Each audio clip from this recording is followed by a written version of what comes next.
রাখাল ছেলে ও রহস্যময় পাথর। একটি জাদু ও শিক্ষণীয় গল্প।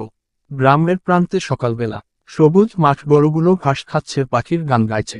হালকা বাতাসে রবির বাঁশির সুর ভাসছে আসছে। একসময় একটি ছোট্ট শান্ত গ্রাম ছিল। সেই গ্রামের এক সরল ও পরিশ্রমী রাখাল ছেলে, নাম তার রবি। রবি প্রতিদিন গরু চড়াতে মাঠে যেত, গান গাইত, বাঁশি বাজাত আর আকাশের দিকে তাকিয়ে স্বপ্ন দেখত। রবি আকাশের দিকে তাকিয়ে হেসে, আহা, আজ আকাশটা কত সুন্দর, মনে হচ্ছে যেন পুরো দুনিয়া হাসছে। রবির হঠাৎ চোখে পড়ে কিছু চকচক করছে ঘাসের ভেতরে।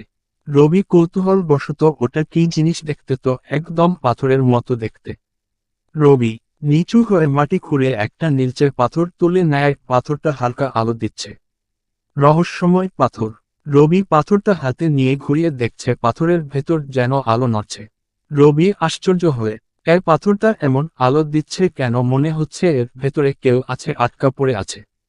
কিছু সময়ের জন্য বাতাস থেমে যায়, পাখির ডাক বন্ধ হয়। হঠাৎ পাথরটা জোরে জ্বলে উঠল।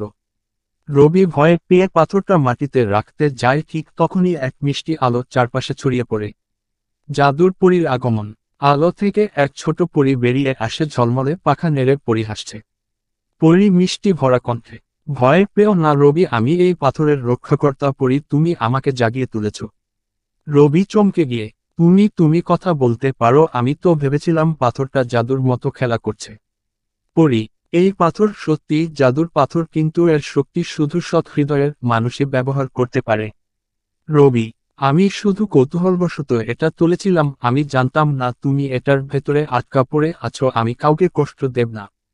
পরী মুচকি হেসে, সে জন্যই তো তুমি নির্বাচিত হয়েছ রবি। লোভী জমিদারের খবর পাওয়া। গ্রামে খবর ছড়িয়ে পড়ে রবি নাকি এক জাদুর পাথর পেয়েছে, সবাই বলাবলি করছে। জমিদার রাগী ও লোভী কণ্ঠে, জাদুর পাথরটা আমার দরকার, সেটা আমার লাগবেই লাগবে। ওটা থাকলে আমি পুরো গ্রামের রাজা হয়ে যাব। রাতের অন্ধকারে জমিদারের লোকেরা রবির ঘরে চুপি চুপি ঢোকে পাথর চুরি করতে। বিপদে সাহস। রবি হঠাৎ শব্দ পেয়ে জেগে ওঠে। রবি চিৎকার করে, কে কে ওখানে? থামো, এক পাও এগোবে না। লোকগুলোকে যখনই পাথর নিতে যায়, ঠিক তখনই পাথর থেকে আলো বের হয়, পরীর আবির্ভূত হয়। পরী গম্ভীর কণ্ঠে, সৎ হৃদয়ের পাথর চুরি করা যায় না, এই কথাটা তোমরা মনে রেখো। সাথে সাথে এক ঝলক আলো ছড়িয়ে পড়ে চোরেরা ভয় পেয়ে দৌড়িয়ে পালিয়ে যায়। রবি হাফ ছেড়ে, ধন্যবাদ পরী, তুমি না থাকলে আমি পারতাম না ওদের সাথে। পরী, তুমি সাহসী রবি, সত্যিকার জাদু তোমার সাহস আর সততার মধ্যেই আছে।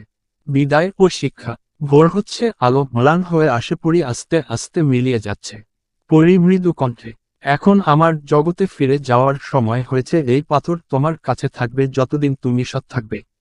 রবি নরম কণ্ঠে, আমি প্রতিশ্রুতি দিচ্ছি, আমি কখনো খারাপ কাজে এটি ব্যবহার করব না।